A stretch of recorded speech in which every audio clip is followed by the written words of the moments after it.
이번 시간에는 지난 강의에 이어서 록식에서 안키 카드를 생성하는 방법을 자세하게 알아보도록 하겠습니다. 지난 시간에 배웠던 록식의 기본적인 구조에 대해서 간단하게 복습을 해볼게요.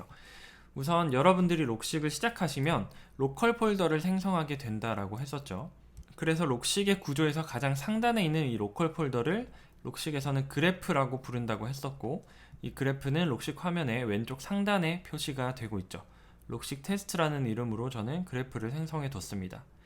그리고 이 록식 테스트라는 그래프를 들어가 보시면 록식과 관련된 4가지 폴더가 등장하게 됩니다.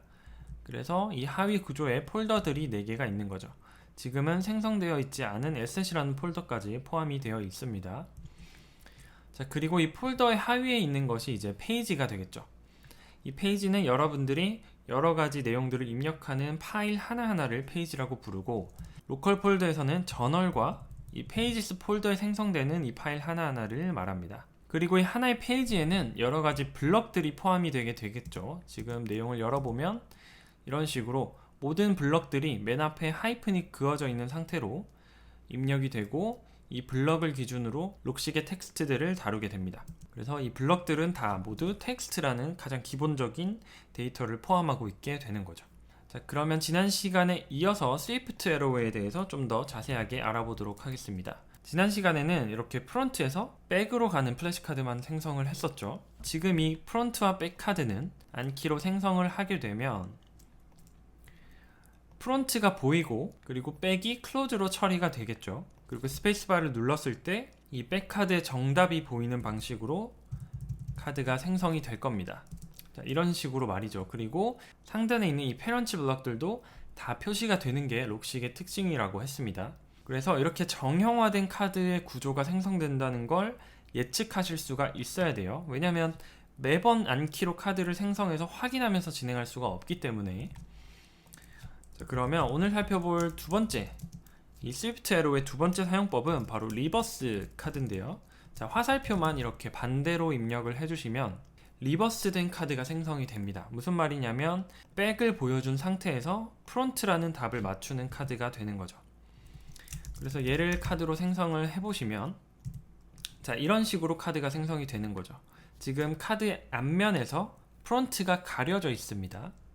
그리고 카드의 뒷면에는 프론트가 표시가 되게 되는 클로즈 카드가 생성이 되는 거죠. 이걸 리버스 카드라고 하고, 안키의 가장 기본적인 형태도 이렇게 리버스 카드가 존재합니다. 프론트와 백이라는 리버스 카드가 존재하고, 이걸 그대로 록식의 로컬 방식으로 옮겨왔다라고 생각하시면 되는 거죠. 그리고 이 순방향 카드와 역방향 카드를 동시에 만드는 게 바로 이 양방향 카드입니다.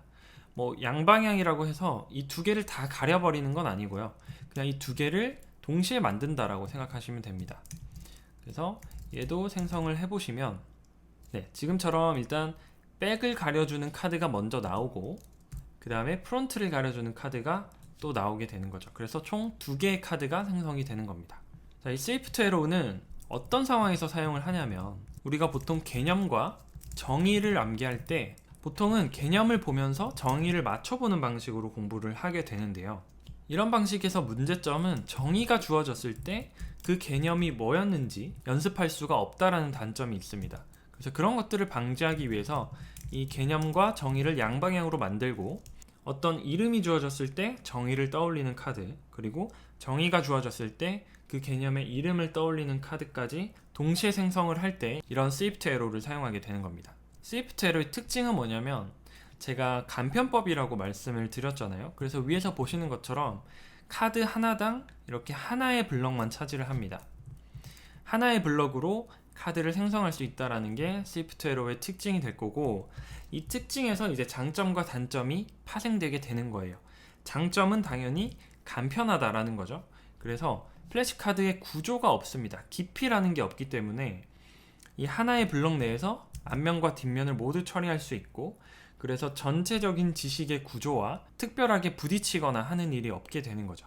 근데 이제 반대로 단점은 이 장점을 그대로 뒤집어서 간편하기 때문에 어떤 복잡한 지식의 구조를 표현할 때 플래시카드로 그걸 포착하기가 어렵다라는 거예요. 그리고 가장 중요한 건 이 깊이를 표현할 수가 없다라는 거죠. 깊이라는 건 앞으로 배울 이 카드 태그를 사용한 플래시카드 생성에서 제일 많이 다루게 될 텐데요. 깊이라는 건 옵시디언이나 다른 안키와 결합할 수 있는 노트 앱들에는 없는 이 록식만의 특징이고, 제가 생각할 때 록식을 추천한다면 또는 록식을 사용한다면 그 중에서 가장 큰 이유가 바로 이 깊이를 표현할 수 있다는 건데요. 그러면 카드 태그 사용법을 알아보면서 이 깊이에 대해서 이야기를 해보도록 하겠습니다. 이 스위프트 에러가 간편법이라면 이 샵 카드 태그는 원칙이라고 생각을 하시면 됩니다. 그래서 플래시카드를 사용할 때 가장 원칙적으로 생성하는 방법이 되고, 사용하는 방법은 프론트의 내용을 입력을 해주시고 샵 카드라고 입력을 해주시고, 그리고 그 하위 블럭으로 백사이드를 입력을 해주시면 됩니다. 자, 이렇게 카드를 입력을 하면 록식은 항상 클로즈 타입으로 노트를 만든다고 했었습니다. 그래서 프론트를 보여주고 그 하위 블럭으로 이 백을 클로즈로 처리를 해주는 카드가 만들어지겠죠. 이런 식의 카드가 생성이 되는 겁니다. 자, 프론트와 그 뒤에 샵 카드가 표시가 되고 그 하위 블럭이 이렇게 클로즈로 표시가 되는 거죠. 이 카드의 특징은 여러분들 지금 눈으로 보시다시피 블럭을 2개를 사용하게 되죠. 정확하게 말하면 2개 이상의 블럭을 사용할 수가 있습니다. 예를 들면 이렇게 백2와 백1, 백3 이렇게 3개의 블럭을 뒷면에 동시에 넣을 수도 있는 거죠. 이거는 스위프트 에러를 사용한다면 불가능한 방식이거든요. 예를 들면 스위프트 에러에서는 이렇게 하나의 블럭만 사용할 수 있기 때문에 이런 구조를 강제적으로 사용해야 되지만, 샵 카드 태그에서는 여러 개의 블럭을 동시에 뒷면에다가 넣을 수 있게 됩니다. 그러면 이렇게 3개의 블럭이 표시가 되는 거죠. 자, 지금부터 이제 깊이에 대한 이야기를 해볼 건데, 지금 프론트와 샵 카드가 적혀 있는 이 가장 위에 있는 블럭을 페런트 블럭이라고 해보겠습니다. 부모 블럭이라고 해도 되겠죠, 한글로. 그러면 그 아래쪽에 있는 얘네들은 자식 블럭이 되겠죠. 차일드라고 하시면 될 거고, 이 자식 블럭들은 부모의 블럭에서 한 단계 내려온 거잖아요. 그래서 얘네들은 뎁스를 가지는데, 깊이를 가지는데 뎁스 1을 가지게 되는 겁니다. 그러면 지금 이 샵 카드 태그는 뎁스 1을 표현해주고 있는 거죠. 자, 이 뎁스가 중요한 이유는 뭐냐면, 록식에서는 이렇게 무한히 연쇄되는 구조를 만들 수가 있잖아요. 그 하위 카드가 계속해서 들어갈 수 있는 구조를 만들 수가 있고, 이 카드를 안키로 표현을 했을 때 이 뎁스 1뿐만 아니라 뎁스 2에 있는 카드들도 안키에서 그대로 표시가 된다라는 거예요. 이런 식으로. 지금 뎁스 2라고 입력한 건 제가 수정을 안 했기 때문에 반영이 되지 않았죠. 뒷면 4번, 5번, 6번 같은 경우에는 본인의 상위 블럭이 이 백 1, 2, 3가 되겠죠. 그리고 프론트 카드는 이 백 4의 입장에서 보면 페런치가 아니고 그랜드 페런치가 되겠죠. 프론트의 입장에서 본다면 이 백 4는 자식이 아니고 손자가 될 거예요. 그러면 얘네들은 뎁스 1이 아니라 뎁스 2를 가지게 되는 거죠. 이 프론트의 입장에서 봤을 때요. 백 1의 입장에서 본다면 백 4는 곧바로 자식이 되기 때문에 뎁스 1이 되는 거예요. 이 구조를 잘 이해를 하셔야 됩니다. 그러니까 쉽게 말하면 몇 번 인덴트가 되었느냐에 따라서 뎁스가 결정이 된다라고 생각하시면 되고, 상대적인 개념인 거예요. 이 프론트의 입장에서는 뎁스 2가 되는 거고, 백 1의 입장에서는 뎁스 1이 되는 거죠, 여기가.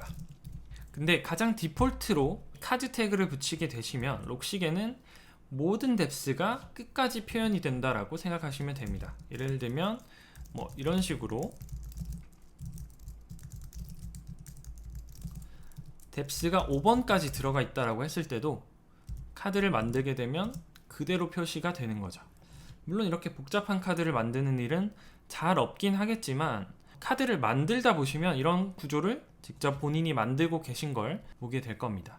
이렇게만 한다면 이거 옵시디언에서도 되는 게 아니냐, 옵시디언도 이 샵 카드를 붙일 수가 있고, 물론 뭐 정규 표현식이라는 좀 괴랄한 문법들을 사용을 해야 되겠지만, 샵 카드를 붙이고 밑에 이렇게 블럭들을 표현할 수가 있지 않냐 라고 생각하실 수가 있어요.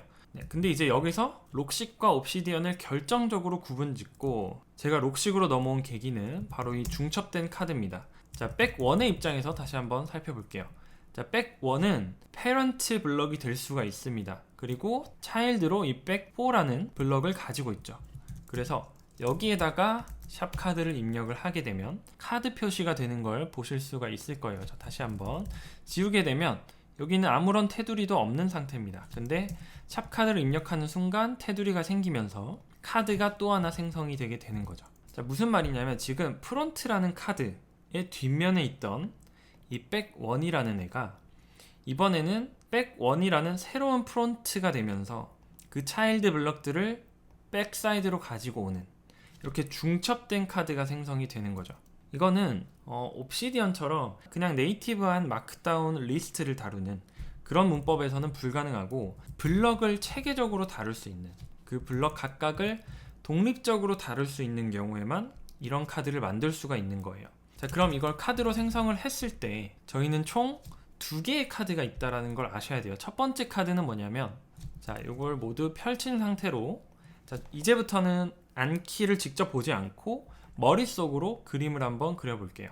지금 제가 드래그한 이 프론트 카드를 기준으로 본다면 얘가 프론트 사이드, 안키의 프론트 사이드에 입력이 되고 하위 블럭이 총 3개가 입력이 될 거예요. 무슨 말이냐면 하나, 둘, 셋, 이렇게 3개의 클로즈가 생성이 될 겁니다. 하지만 안키에서 스페이스바를 눌렀을 때는 이렇게 모든 블럭들이 펼쳐진 상태로 표시가 되는 거예요. 그래서 그 카드가 바로 이 카드죠. 네, 이렇게 표시가 되는 카드들입니다. 지금 이 카드는 이 백1에 입력되어 있는 이 샵 카드와는 전혀 상관이 없습니다. 그냥 단순히 프론트의 뒤에 붙어 있는 이 샵 카드 태그에서 생성이 된 카드들이에요. 자, 그리고 두 번째 카드는 바로 이 백1을 기준으로 생성이 되어 있겠죠. 그러면 백1을 기준으로 얘가 앞면이 되고 위에 상위 블럭이 당연히 표시가 되겠죠. 그리고 하위 블럭에 클로즈가 하나만 표시가 될 거예요. 이런 식으로 얘네만 클로즈로 표시가 되어 있을 거고, 거기서 스페이스바를 눌렀을 때 안키의 뒷면에는 이런 식으로 표시가 되고 있겠죠. 그게 바로 이 카드입니다. 이 카드는 지금 자, 상위 블럭이 다 표시가 되고 백1의 입장에서 프론트 사이드, 그리고 뒷면을 모두 클로즈로 표시를 하고 스페이스바를 눌렀을 때 모든 깊이까지 표시가 되고 있는 거죠. 그래서 지금 보시는 것처럼 록식에서는 이 깊이를 다루는데 특화되어 있기 때문에 다른 앱에서 사용할 수 없는 독특한 방식의 안키 카드가 생성되게 되는 겁니다. 근데 이걸 안키에서도 물론 수동으로 구현을 할 수는 있어요. 이것도 다 HTML로 구성이 되는 거기 때문에 얘를 입력을 하시면, 직접 입력을 하시면 구현할 수는 있습니다. 근데 그건 말이 안 되는 거죠, 사실. 지금 이 구조를 안키에서 수동으로 구현한다는 거, 그거는 이제 말이 안 되는 거고, 안키에서도 가능은 하지만 현실적으로 구현할 수 없었던 것을 저희는 록식에서 너무나도 쉽게 구현할 수가 있게 되는 겁니다. 자, 그럼 이 카드 특징을 한번 다시 살펴볼게요. 우선 특징은 블럭을 2개를 사용한다라는 거겠죠. 그래서 장점과 단점이 나오게 되는데, 자, 깊이를 표현할 수가 있고, 자, 단점으로는 저희가 이 카드의 구조 자체에 대해서 고민하는 시간이 많아지게 되는 거예요. 그래서 지식을 어떻게 내가 구조화를 해야 내가 원하는 목적을 가진 플래시카드를 생성할 수 있는지, 거기에 대한 깊은 고민이 필요해지는 거예요. 왜냐면 안키라는 도구 자체가 플래시카드를 뭐 마음대로 막 만든다고 해서 효과가 나는 게 아니거든요. 오히려 역효과가 나는 경우가 훨씬 더 많아요. 그래서 카드를 잘 만들어야 하기 때문에 이 구조, 지금 이런 새로운 형태의 가능성을 어떻게 내가 실제 학습에 적용을 할지, 이런 것들에 대한 고민이 필요해집니다. 그리고 블럭을 2개를 사용하기 때문에 구조적으로 표현하기 불가능한 카드가 생길 수가 있어요. 이거는 여러 가지 지식들을 여러분들이 직접 공부를 해보시다 보면 내가 이 구조는 도저히 표현할 방법이 없다라고 느끼시는 순간이 올 거거든요. 그래서 앞으로는 이 카드 태그와 스위프트 에러우, 이 2가지를 섞어가면서 다양한 형태의 지식을 구조화하는 연습을 계속 하게 될 거예요. 근데 이제 샵 카드 태그를 가장 주력으로 사용을 하게 될 거고, 왜냐면 이 깊이를 표현할 수 있다는 게 엄청나게 유용하고 강력하기 때문이죠.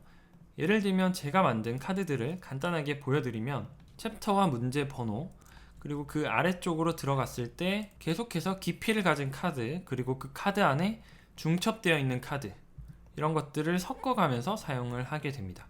제가 오랫동안 사용해본 결과로는 여러분들이 의도하는 모든 구조를 표현할 수가 있다 라고 생각하시면 됩니다. 중요한 건 그 표현하는 방법을 정확하게 익히고, 그리고 그 표현을 했을 때 플래시카드가 여러분들이 원하는 학습의 효과를 가져오는지, 이런 것들을 고민을 하셔야 하는 거죠.